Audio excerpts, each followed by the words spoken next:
이 인간의 구조를 좀 이해하고 나면 이 세상을 어떻게 바라보고 또 우리가 어떻게 살아야 되는지 같은 것들이 좀 정리가 되는데, 이런 얘기들을 해주는 데가 거의 없다 보니까 우리가 일단 태어나면 인간이 어떻게 성장을 하고 발전을 하냐면 오감을 통해서 정보가 들어와요.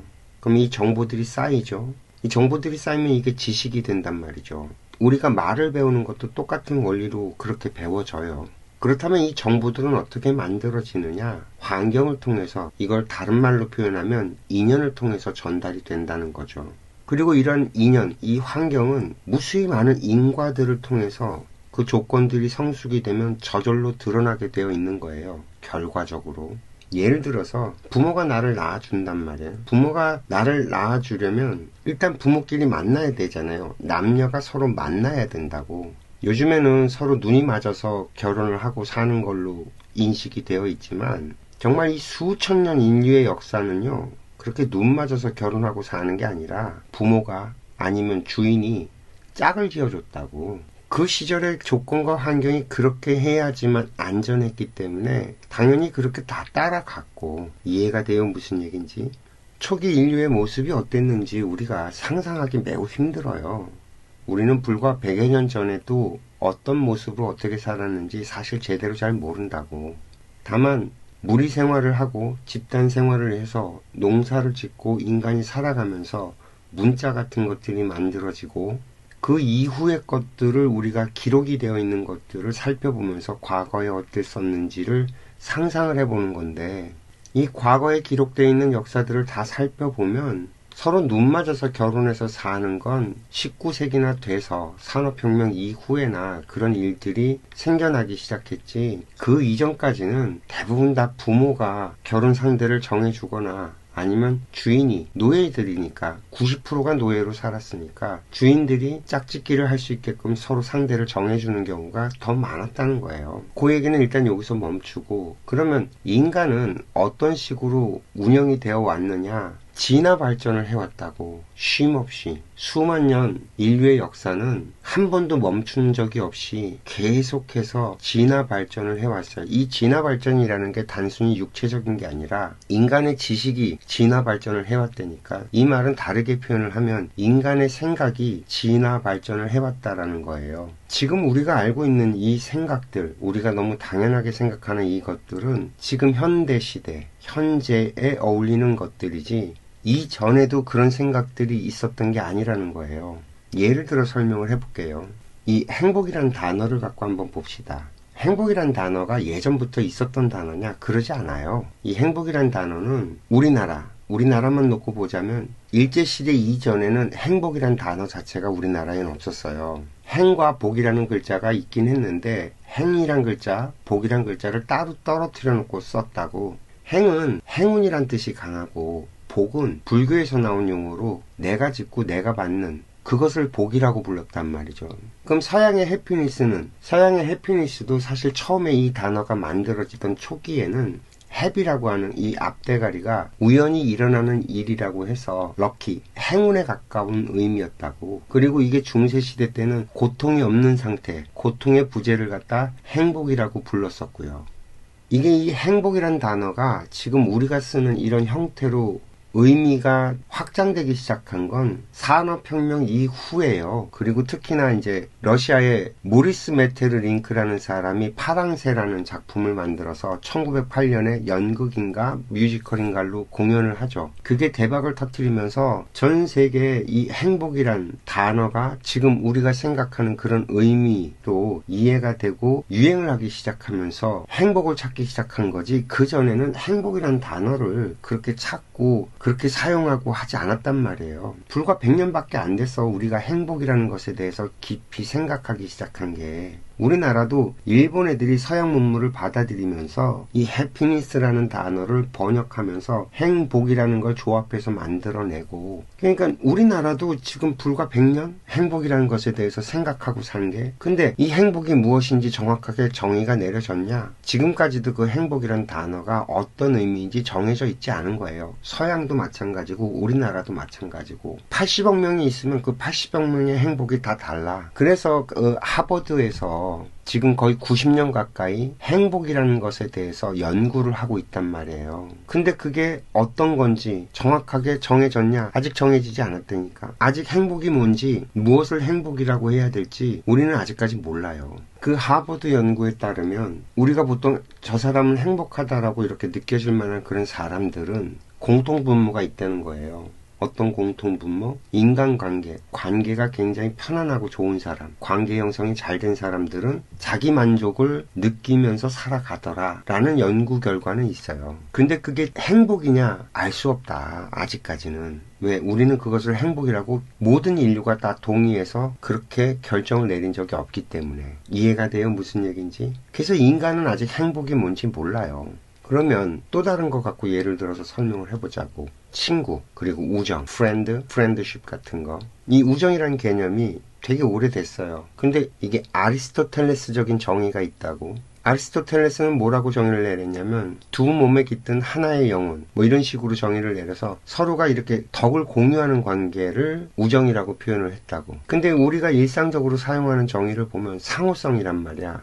나에게 무엇을 해주는 사람이 아니라 서로에게 가치를 더해가는 관계라는 거죠. 이 전 세계의 이 우정, 프렌드십에 대한 단어들을 갖다 이렇게 어떻게 사용하고 있는지 살펴보면 공통분모는 분명히 있어요. 어떤 공통분모냐면 실패한 모습을 공유하는 사이. 그러니까 내 잘난 것만 보여주는 사이가 아니라 내 못나고 찌질한 것까지 다 보여줬. 그래서 마음의 문을 연 상태. 왜냐하면 우리는 서로 부족한 존재들이라는 것을 서로 인정했기 때문에 그때 비로소 마음의 문을 열더라라는 이런 결론은 있다는 거죠. 왜냐하면 완벽한 사람은 서로 연결될 필요가 없어요. 연결되지도 않고 각자 자신의 완벽함을 증명하느라 바쁘니까. 그래서 서로의 결핍을 이해할 준비가 된 사람들끼리 만나서 나이가 들어도 변하지 않는 그런 사람들을 움직이는 가장 근원적인 힘이라는 것은 솔직한 것, 그리고 상대를 이렇게 아끼는 측은지심 같은 그 마음, 뭐 이런 것들이 있을 때 친구 관계가 유지가 되고 프렌드십, 우정이 유지가 된다라는 거예요. 근데 현대를 살아가는 사람들이 이게 되냐? 안 된다는 거죠. 왜 안 되냐? 사람이 나이가 들어갈수록 자기 경험치들이 쌓여. 그러니까 자기가 아는 것들, 자기만이 아는 것들이 계속 축적되고 쌓인단 말이죠. 그리고 살아오면서 여기저기서 부딪히고 깨지면서 자기 방어제가 엄청나게 단단하게 작동을 하게 되지.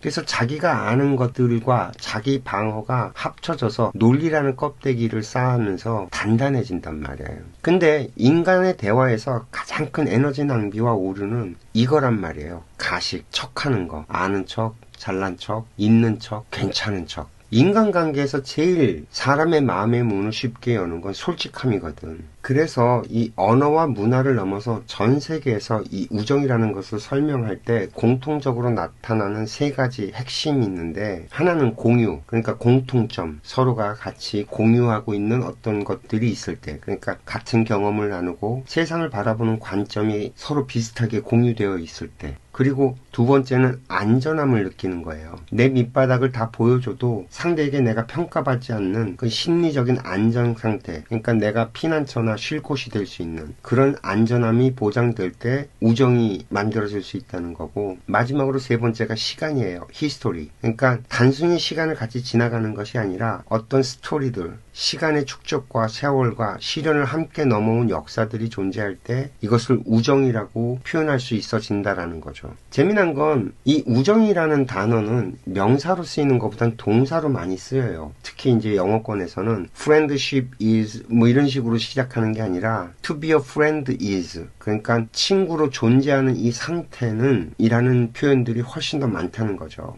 그래서 우정이란 것은 고정된 상태가 아니라 끊임없이 서로에게 주고받으면서 응답을 해야 되는 상태라는 것을 말한다는 거죠. 이렇게 자신의 경계를 잡고 무너뜨리고 타인의 세계를 받아들임으로써 혼자일 때보다 더 나은 상태, 더 바운더리가 큰 상태로 구축해가는 그런 관계일 때 인간은 좀 더 행복함을 느낀다라는 게 공통적인 얘기예요. 그래서 저희 인생학교에서 늘 하는 얘기가 있잖아요. 인간은 혼자서 절대 행복해질 수가 없다. 이해가 되세요? 자꾸만 이 사람 관계에서 지치고 힘들다 보니까 차라리 혼자가 낫다라고 하고 혼자 있을 때 더 단단하게 견디는 법 같은 걸 자꾸 어딘가에서 주워 들으면서 배우고 오죽하면 쇼펜하우어가 몇 년 전부터 유행을 하기 시작하고 굉장히 슬픈 얘기예요. 이거는 인간이 행복해질 수 없는 불행하게 살 수밖에 없는 구도로 가고 있다는 얘기거든. 쇼펜하우어가 행복했냐면 진짜 불행하고 불쌍한 사람이라고. 그 사람의 말을 어떻게 따라서 갈 수 있는지 그것도 몇백 년 전의 사람의 생각을. 아까도 말씀드렸지만 인간은요 계속 진화 발전해 왔어요. 인간의 생각은 진화 발전해 왔다니까. 수백 년 전에 그 생각들은 초기의 생각들이에요. 지금 우리한테 적합하지가 않아. 안 맞는 생각들이라고. 근데 왜 자꾸 고전을 읽으라고 그러는지 모르겠다는 거예요. 고전 속에는 지금 현재 우리가 살아가는 것에 대한 답이 없어요. 이미 고전의 것들은 살아남을 것들은 다 살아남아서 우리 일상생활에 다 녹아들어가 있다니까 이미 벌써. 곰곰이 잘 생각만 해보면 충분히 내 안에서 그 답을 끌어낼 수 있는 것들이 고전에 있는 것들이라고. 우리 인간의 생각이 어떤 식으로 발전해 왔는지 잠깐 설명을 드릴 테니까 한번 들어봐요. 중세시대는 누구나 다 알죠. 그때는 교회가 왕권보다도 더 높았던 시기여갖고 무조건 신, 하나님 이게 절대적이었어요. 그러다가 르네상스가 일어났다고. 그리고 인쇄술이 들어왔고 그러면서 종교개혁이 일어났어. 종교개혁의 의미는 뭐가 크냐면 신에게서 분리되어 나온다는 게 아니었다고. 문자의 탄생이었단 말이죠. 종교개혁이 정말 대단한 힘을 발휘한 건 글을 모르던 사람들에게 글을 읽을 수 있게끔 만들어준 거예요. 이때를 기점으로 해서 독일어도 만들어졌고 프랑스어도 만들어졌고 영어도 만들어지고 스페인어는 그거보다 조금 더 전에 만들어졌고 이태리가 조금 일찍 발달돼갖고 이태리어가 일찍 만들어졌고 글을 알게 되면서 지식이 발전을 하게 되고 사람이 생각을 하게 되니까 지식인들이 늘어간단 말이죠. 그러면서 인간 중심의 생각이 자연히 싹트게 되는 거야. 그래서 인본주의가 나오고 철학사적으로 또 과학, 수학 같은 것들이 발전을 하게 되고 당연히 기술이 뒷받침되면서 기술도 같이 발전을 하고 이 삼각틀이 엄청나게 폭발적으로 늘어나게 되면서 유물론이라는 게 만들어진다고 데이비드 휴메에 의해서. 이게 나중에 프로이드의 정신분석으로 가게 되고 그것이 심리학으로 발전하게 되고 그것이 뇌과학으로 발전하게 되고 이 수학과학 기술의 발전이 산업혁명을 일으킴으로써 이 자본주의와 사회주의로 나뉘게 되고 수학의 통계학 같은 것들이 발전하게 되면서 구조주의라는 것들이 철학적으로 만들어지고 또 거기에 반대하면서 실존주의, 아니야 그래도 인간의 자주성을 강조하게 되는 반발하는 실존주의가 만들어지고 지금 우리가 사람들 만나서 개똥철학처럼 이게 맞다 저게 맞다 떠드는 모든 얘기 속에 지금 제가 설명드렸던 모든 것들이 다 녹아들어가 있다니까요 이미.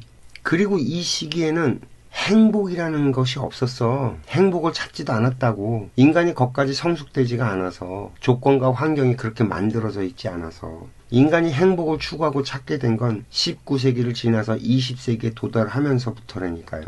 뭐냐면 먹고 사는 문제에 매달리지 않고 잉여 인간들이 만들어지면서 등 따시고 배부른 인간들이 딴짓거리하고 딴 생각을 하게 되면서 자기 내면을 찾게 되는 거예요. 그러면서 인간이 무엇인지 찾게 되고 그럼 우리는 어떻게 살아야 되냐 찾게 되고 그러다 보니까 행복이라는 개념이 만들어져서 행복을 추구하고 찾게 된 거고 현대 심리학에서 그 자기결정성이라는 게 있는데 이게 한 1980년대 만들어진 이론인데 내 삶의 주도권이 내 안에 있는가라고 질문을 하면서 인간이 내적 동기를 유지하고 행복을 느끼기 위해서는 반드시 충족되어야 될 세 가지 조건이 있다라는 거예요. 기본 욕구가 자율성, 유능감, 관계성. 내 스스로 선택하고 내가 결정을 내린다는 이 자율성이 자기 동기를 부여하면서 인간을 행복하게 만들고 그리고 내가 뭔가를 이루어감으로 인해서 내가 유능하고 효능감을 느끼게 되고, 근데 이런 것들이 나 혼자서는 만족이 되지 않고 사람들의 관계 속에서 사람들의 인정을 받으면서 그 만족감이 충족되면서 행복이라는 것으로 넘어갈 수 있다라는 이런 이론인데, 이것도 잘 따져보면요, 자기결정성이라는 이론이 만들어지기 전에 누가 있었냐면 매슬로우라는 사람이 있어서 인간의 욕망의 단계를 설명했단 말이야. 그럼 매슬로우는 그 전에 어떤 것들이 유행을 했었냐면 프로이드의 정신분석 그리고 행동주의 같은 것들이 유행을 했었다고. 행동주의는 스키너라고 하는 사람이 주장을 한 건데, 인간은 보상과 처벌에 의해서 결정된다는 거예요. 인간의 모든 행동들이. 인간이 자율성을 갖는다는 건 환상이라는 거지. 얼마나 이 무식한 말이냐고. 그래 빡치지. 매슬로우는 그래서 인간은 그런 식으로 작동하는 게 아니다. 자기 내면에 자기를 스스로 컨트롤하려고 하는 그런 욕망이 있다라고서는 만들어낸 거거든. 프로이드 같은 경우는 의사였단 말이죠. 유물론자야. 그러니 인간의 영혼이라든지 보이지 않는 세상을 설명할 수 있는 길이 없으니까 본능과 무의식이라는 게 있다면서 이 무의식의 세상을 갖다가 인간의 영혼의 얘기인데 그걸 무의식이라는 새로운 개념을 만들어내면서 마치 그게 정말 대단한 이론인 것처럼 만들지만 사실 안 맞는 게 훨씬 더 많거든. 지금에 와서 보면 프로이드의 이론은 그 틀이 너무 폭이 좁아서 인간을 설명해낼 수가 없어요. 그러니까 칼륨 같은 사람이 나와서 그걸 더 확장시키고 좀 더 다양한 것들을 집어넣었지만 인간의 전신을 분석할 수 있냐? 분석 못하거든. 안 되게 되어 있다고. 왜? 영혼을 부정하니까. 그냥 수천 년 동안 인간의 영혼에 대해서 끊임없이 인간이 얘기를 해왔는데 영혼을 삭제시키고 그걸 정신이라는 다른 이름으로 붙여갖고 설명을 하려고 하니 한계에 부딪히는 거거든. 이해가 돼요? 무슨 얘기인지? 그러니까 인간은 조건과 환경을 통해서 정보들이 끊임없이 들어오게 되어 있고 나한테 주어지는 그 정보들을 잘 받아먹기만 하면 내가 이 세상을 살아가는데 크게 어려움이 없이 살아갈 수 있도록 되어 있고, 그래서 인간은 어제보다 오늘 더 낫고 오늘보다 내일이 더 나을 수밖에 없게끔 구조적으로 만들어져 있는데 우리가 왜 힘들어지냐? 원인은 딱 하나예요. 나한테 오는 정보들을 내가 먹고 소화를 못해. 이게 우리의 삶이 힘들어지는 가장 큰 원인이라고. 왜 세대 간에 갈등이 생기고 세대 차이가 생기고 그러냐? 먼저 태어난 사람들이 자기가 살아오면서 자기 앞에 주어지는 정보들을 차곡차곡 잘 받아들여서 계속 새롭게 발전해 갔다면 요즘 아이들을 이해할 수 있어지거든. 왜냐면 요즘 아이들은 보는 건 지가 태어난 이후에 있는 것들만 알지 그 이전에 있었던 것들은 잘 모르거든. 그럼 누가 이해를 해줘야 돼? 먼저 태어나서 살아온 사람이 요즘에 태어나서 살아가는 아이들을 이해해 줘야 되거든요. 그리고 충분히 그렇게 되어 있고 자동으로. 근데 정보를 받아들이는 걸 닫아버리는 거예요. 자기가 아는 것에 갇혀서 자기만의 상상력, 자기만의 생각 속에 빠져 살면 진화 발전을 멈추니까 당연히 지금 시대를 살아내기가 힘들어지죠. 과거의 생각과 과거의 방식으로 계속 고집하면서 사는데 오늘 지금을 살 수 있냐고. 지금의 시각으로 과거를 쳐다보면 과거는 다 잘못된 것 투성이에요. 역사는 그런 식으로 바라보면 안 된다고. 마찬가지 원리로 미래에 다가올 세상을 우리가 알 수 있냐? 알 수 없어요. 지금의 시각으로는 이해가 안 된다니까. 그래서 AI와 로봇이 결합되는 미래 세상이 두려운 거야. 분명히 더 나은 세상이 오고 있는데 그걸 믿지 못하는 거지. 왜? 그동안에 내가 충분히 나한테 오는 모든 정보들을 잘 받아뒀다면 그게 두렵거나 그게 어렵지 않아요. 재밌겠다 이런 생각이 들지. 왜? 내가 모르는 뭔가가 또 다가오고 있으니까. 근데 이 훈련이 되어 있지 않은 거죠. 이 인간의 구조가, 인간이 살아가는 이 구조가 나한테 필요한 것들이 오게 되어 있다고. 인연에 의해서, 환경과 조건을 통해서 그걸 받아먹는 거예요. 그래서 어제보다 더 나은 오늘이 되고 오늘보다 더 나은 내일이 되도록 구조가 짜여져 있어. 이것만 잘하면 재밌게 살아갈 수 있다니까요. 이해가 돼요? 무슨 얘기인지?